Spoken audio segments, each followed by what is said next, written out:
Samantha हमेशा से सोचती थी कि उसके परिवार का घर साधारण था, कुछ भी खास नहीं। एक शांत पड़ोस में स्थित यह एक सफेद बाड़ और एक अच्छी तरह से बनाए गए बगीचे के साथ एक आरामदायक 2 मंजिला घर था। फिर भी जैसा कि वह एक दोपहर धूल भरे अटारी में घूमते हुए उसकी नजर कुछ असामान्य पर पड़ी। दूर कोने में भूली हुई पेटियों के ढेर के नीचे उसने फर्शबोर्ड के नीचे छिपा हुआ एक संकीर्ण ट्रैपडोर देखा। जिज्ञासा प इक्वड वह घुटने के बल बैठी और उसे खींचा। नीचे स्थित छोटा सीढ़ीदार मार्ग एक धुंधले बासी सुरंग की ओर जाता था। दीवारें पत्थर से बनी थीं और एक हल्की ठंडी हवा अंदर से फुसफुसाती हुई प्रतीत होती थी। दिल धड़कते हुए सामंथा सावधानी से उतरी। उसकी टॉर्च अंधेरे को चीरती हुई सुरंग जितनी उसने उम्मीद की थी उससे कहीं अधिक लंबी थी, जो पृथ्वी के नीचे मुड़ती और मुड़ती थी।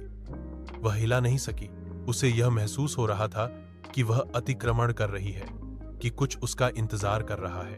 अनंत काल जैसा लगने के बाद सुरंग आखिरकार एक छिपे हुए कमरे में खुल गई।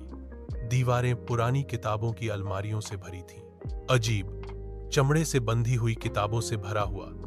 कमरे के बीच में एक पुरानी मेज धूल भरे कागजात और पत्रिकाओं से घिरी हुई थी। जैसे ही सामंथा दस्तावेजों को पढ़ रही थी, उसके हाथ कांप रहे थे। रिकॉर्ड डीएस ने मना किए गए अनुष्ठानों और गुप्त समाजों की बात की। उसके परिवार का नाम बार बार लिया गया। जितना गहरा उसने पढ़ा, उतना ही उसे एहसास हुआ कि उसके परिवार का इतिहास गहरे रहस्यों से जुड़ा हुआ था। रहस्य टीएस दफन रहने के लिए था।